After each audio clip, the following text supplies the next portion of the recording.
Be me, Patricia, 47 years old, professor of gender studies at the State University for over 15 years. Raised 2 children as a single mother after divorcing their father when he refused to acknowledge his complicity in systemic oppression. Always made sure my kids understood the reality of power dynamics in our society. Especially important that Caleb, my oldest, recognizes the inherent advantages he's been given simply by being born male. It's my responsibility as his mother to ensure he doesn't become another unconscious perpetrator of inequality. Tonight is Sunday family dinner, tradition I've maintained for years. Caleb is 18 now, about to leave for college next month. Maya is 15, much more receptive to understanding social justice concepts than her brother. She gets it. She's lived the experience of being dismissed and overlooked because of her gender, but Caleb still resists these conversations, always deflecting or changing the subject. Tonight, I'm not letting him escape another teaching moment. Spent all afternoon preparing his favorite meal, thinking about how to frame this properly. He needs to understand that his acceptance into that engineering program wasn't just merit. Statistical reality is that male applicants receive preferential treatment in STEM fields. Countless studies have documented this bias, but he refuses to acknowledge it, sits down at the dinner table looking tired from his summer job at the hardware store, starts talking about some project he's working on, completely oblivious to the broader context. Before we eat, I think we need to have an important conversation. His face immediately changes, that defensive expression I know so well. Maya looks up from her phone, sensing the shift in energy. What about Mom? Take a deep breath. This is crucial for his development as a conscious human being. Caleb, you're about to enter college, about to step into spaces of higher education where your voice will automatically carry more weight than your female peers. He's already rolling his eyes. This is exactly the problem. I need you to acknowledge the advantages you've been given, the doors that have opened for you simply because you're male. Mom, can we just eat dinner? I'm really tired. This is the issue right here, the entitlement to dismiss these conversations when they become uncomfortable. No, we can't just eat dinner. This matters, Caleb. Your comfort is not more important than confronting reality. Maya is watching now. Good. She needs to see how these dynamics play out. I want you to apologize. Apologize for what? I haven't done anything wrong. The complete lack of awareness is staggering. You need to apologize for the privilege you've carried your entire life, for the ways the system has favored you over girls like your sister. He's staring at me like I've lost my mind, but this is exactly what needs to happen. I need you to say it out loud, here at this table with Maya as witness. This is insane, Mom. What's insane is an 18-year-old male refusing to acknowledge reality. What's insane is thinking you can just opt out of these conversations because they make you uncomfortable. Stand up from my chair. Need to make this moment as impactful as possible. Say it, Caleb. Say, I apologize for the advantages I've received as a male in this society. He's looking at Maya now, probably hoping she'll support him, but she's smart enough to understand what's happening here. Long silence, can hear the kitchen clock ticking. Finally he mutters something under his breath. I can't hear you. I apologize for the advantages I've received as a male in this society. It's a start, but his tone is completely wrong. No genuine understanding behind it. That's just the beginning, Caleb. Words without understanding are meaningless. Sit back down, need to capitalize on this moment. Starting tomorrow, I want you to write me a letter every day until you leave for college. A letter about what? About your privilege, about the specific ways being male has benefited you, about the opportunities you've had that girls don't get. Maya is nodding slightly. She understands the importance of this exercise. Mom, that's ridiculous. What's ridiculous is raising a son who refuses to examine his place in oppressive systems. What's ridiculous is sending another unconscious male into the world. Lean forward, make sure he understands this is non-negotiable. 1 letter every day, handwritten, at least 1 full page, reflecting on your privilege and how you plan to use your advantages responsibly. He's shaking his head, but doesn't argue further. Good, maybe he's finally starting to understand the seriousness of this. Over the next few weeks, he writes the letters, though reluctantly. Most of them are clearly just going through the motions, surface-level observations without real insight. Keeps complaining about how this is affecting his work schedule and time with friends. Typical male priority system, putting his social life above critical self-examination. Try to explain that this discomfort is exactly the point. Growth requires discomfort. But he just doesn't seem to get it. Writes increasingly shorter letters with less thought. By the time he leaves for college, still haven't seen the breakthrough I was hoping for. First few weeks he's away, Texts are brief and infrequent. When I call, conversations are awkward and strained. He claims he's busy with classes and adjusting to college life. But Friday comes and goes without him mentioning coming home for the weekend. Call him that evening. Hey sweetie, what time should I expect you tomorrow? Expect me for what? To come home for the weekend, like we planned. Long pause on the other end. I'm not coming home this weekend, Mom. I've got stuff to do here. Stuff to do? Like this is more important than family time. What stuff? Classes don't meet on weekends. Just friend stuff. Study groups. You know. Clearly he's prioritizing his new social circle over family obligations. Try to stay calm. Don't want to sound controlling. Okay, well, maybe next weekend then. But next weekend comes, and same excuse. And the weekend after that. By October, starting to realize he's actively avoiding coming home. When I confront him about it, he gets defensive. I'm busy, Mom. College is different from high school. Too busy for your family? Too busy to maintain the relationships that matter? It's not that simple. But it is that simple. He's choosing to distance himself rather than continue engaging with important conversations. Maya notices too, keeps asking when Caleb is coming home. Have to keep making excuses about his busy schedule. November approaches and I bring up Thanksgiving plans. So what time works for you to come home Wednesday, or would Tuesday be better? Actually, Mum, I'm staying here for Thanksgiving. Feel like the wind has been knocked out of me. Staying where? At school? Some friends invited me to their family dinner. It'll be good to experience different traditions. Different traditions, like he's some kind of anthropologist studying foreign cultures. Caleb, this is our family tradition. This is important. I know, but I already committed. The casual way he dismisses 18 years of family Thanksgiving dinners is breathtaking. Try to negotiate, offer to adjust the menu or timing, anything to accommodate his preferences. But he's already made up his mind, claims it would be rude to back out now. Spend Thanksgiving explaining to extended family why Caleb isn't there. Maya keeps asking questions I can't answer without admitting something is seriously wrong. Tell myself it's just college adjustment. Lots of kids get caught up in new experiences. Surely he'll come home for Christmas. That's too big to miss. But early December, same conversation. Let me guess, you're staying at school for Christmas too? Actually, yeah. Some of us are doing a trip to the mountains, going skiing. Skiing trip with friends he's known for 4 months versus Christmas with family. The priorities are completely backwards. This is unacceptable, Caleb. Christmas is non-negotiable. Why? Because you say so? His tone has changed over these months, developed an edge that wasn't there before. Because family comes first. Because some things are more important than your social calendar. Like daily apology letters about being male. The conversation stops. Realize he's bringing up the summer exercises. Those letters were about growth, about developing consciousness. Those letters were humiliating and weird, Mom. Humiliating because he was forced to confront uncomfortable truths. If examining your privilege felt humiliating, that says more about your resistance to growth than about the exercise itself. Or maybe it says something about forcing your 18-year-old son to write daily apologies for existing. He hangs up before I can respond. Try calling back, but goes straight to voicemail. Send several texts, but no response. This pattern continues through December. Minimal communication and complete avoidance. Christmas morning, Maya and I exchange gifts while Caleb posts pictures from Colorado on social media. Seeing him laughing and relaxed in those photos while we sit at home with empty chairs around the dinner table.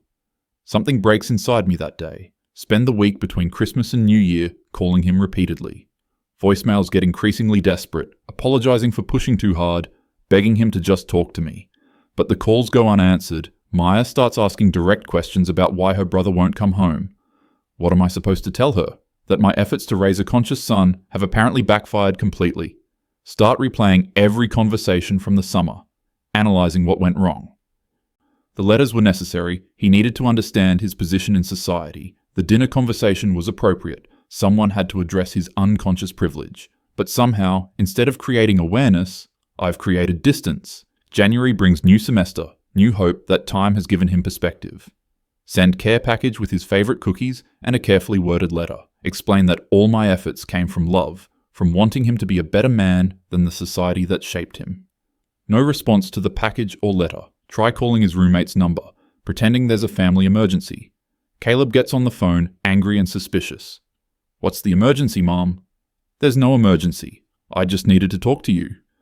So you lied to my roommate. The accusation in his voice cuts deep. I miss my son. I miss having a relationship with you. Maybe you should have thought about that before making every conversation about how terrible I am for being male. Terrible for being male, that's not what those conversations were about at all. I never said you were terrible, Caleb. I said you had advantages. Same thing, apparently. It's not the same thing at all. Having privilege doesn't make you a bad person, it makes you responsible. Responsible for what? For apologizing every day? For feeling guilty about things I can't control? He's completely missing the point, focusing on guilt instead of understanding. You're supposed to feel motivated to use your advantages ethically. What I felt was ashamed of existing. What I felt was like nothing I did would ever be good enough because I was born wrong. The conversation is spiraling away from what I intended. Never wanted him to feel ashamed, wanted him to feel empowered to make different choices. That's not what I meant. It doesn't matter what you meant, Mom. It matters what actually happened. Line goes quiet and realize he's hung up again. February, March, April pass with virtually no contact. Occasional brief text responses when I ask direct questions about his well-being, but no phone calls, no visits, no real communication. Maya graduates from high school and keeps asking if Caleb will be at the ceremony. Have to admit, I don't know. Haven't been able to reach him about it. She's disappointed and confused. Doesn't understand why her brother has disappeared. Try to explain about college and growing up, but she's smart enough to see through the explanations. Graduation day comes and Caleb doesn't show up. Maya tries to act like it doesn't matter, but see her scanning the audience looking for him. Afterwards, she asks directly, "Did I do something wrong? Is that why he won't come home?" Breaks my heart that she's blaming herself for her brother's choices. No, sweetie, you didn't do anything wrong. Sometimes people just need space to grow. But privately starting to wonder if I'm the one who did something wrong. Spend sleepless nights replaying every interaction, every lesson I tried to teach. Everything came from love, from wanting him to understand the world clearly. How could helping him recognize privilege be wrong? How could teaching consciousness be harmful? Spring semester ends, and summer begins with no indication he's planning to come home. Find out through his social media that he's gotten a summer internship near campus, didn't even discuss it with me, just made the decision independently.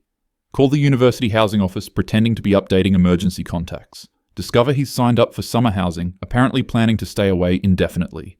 Finally accept that I need to drive to campus and confront this situation directly. Show up at his dorm unannounced on a Saturday morning in June. Roommate answers the door, looking confused and uncomfortable. "Is Caleb here?" Yeah, but he's... Hold on. Hear voices from inside, obviously discussing what to do. Finally, Caleb appears in the doorway, looking exhausted and annoyed. "What are you doing here, Mom?" "I need to talk to my son. I need to understand what happened to our relationship."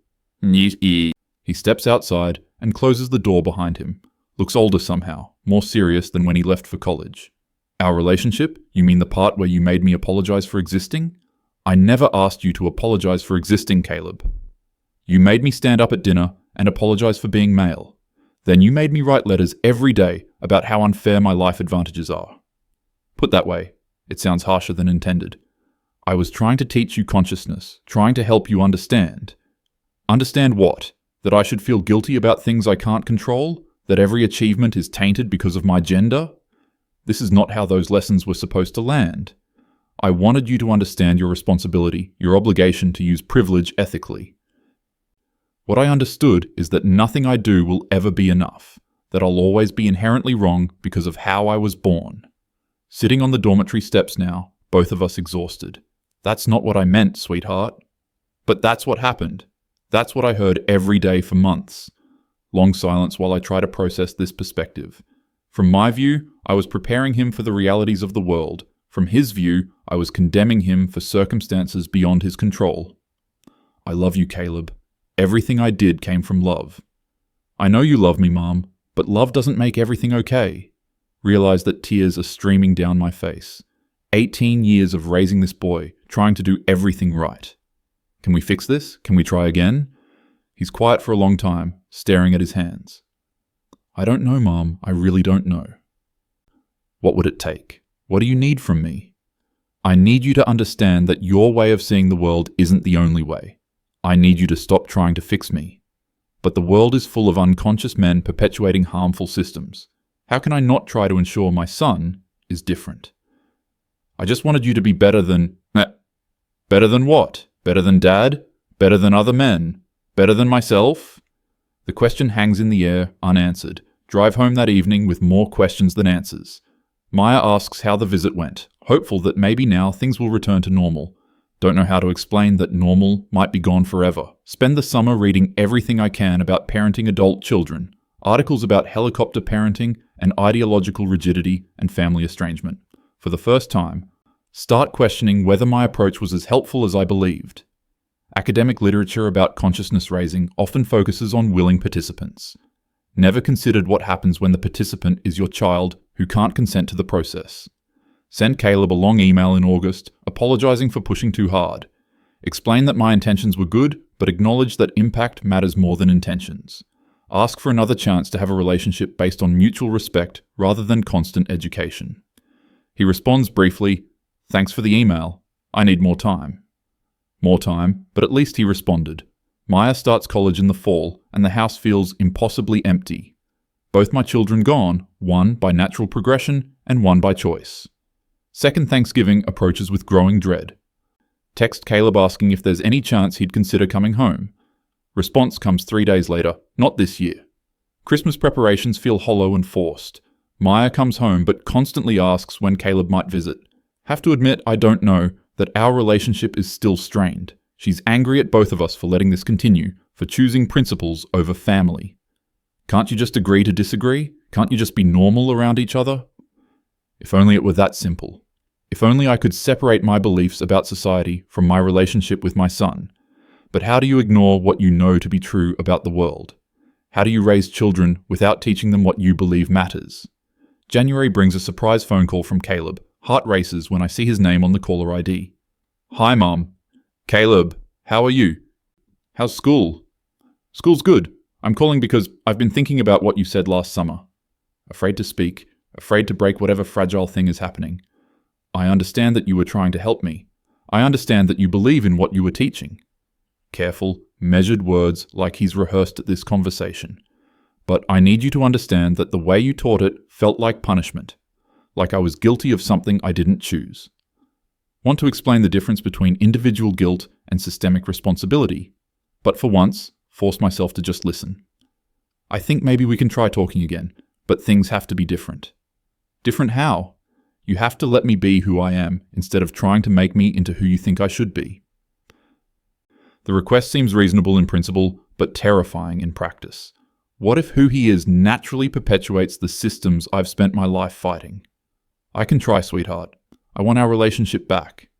"Okay, maybe I can come home for a weekend sometime this spring."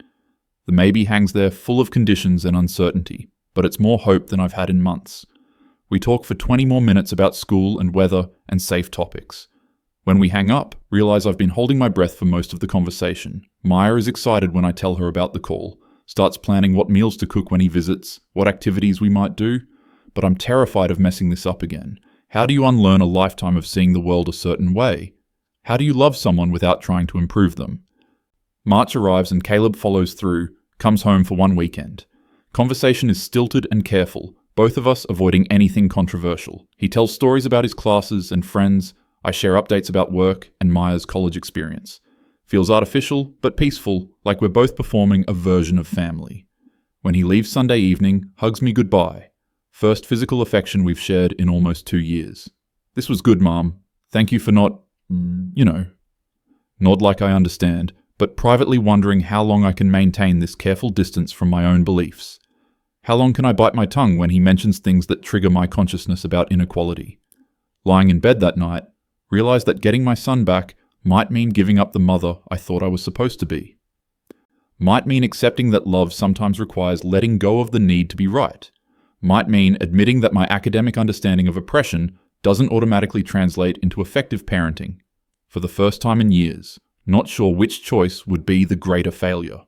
The son who's learned to distrust his mother's love, or the mother who's learned to question everything she thought she knew about raising conscious children. Either way, the cost of certainty has been higher than I ever imagined it could be.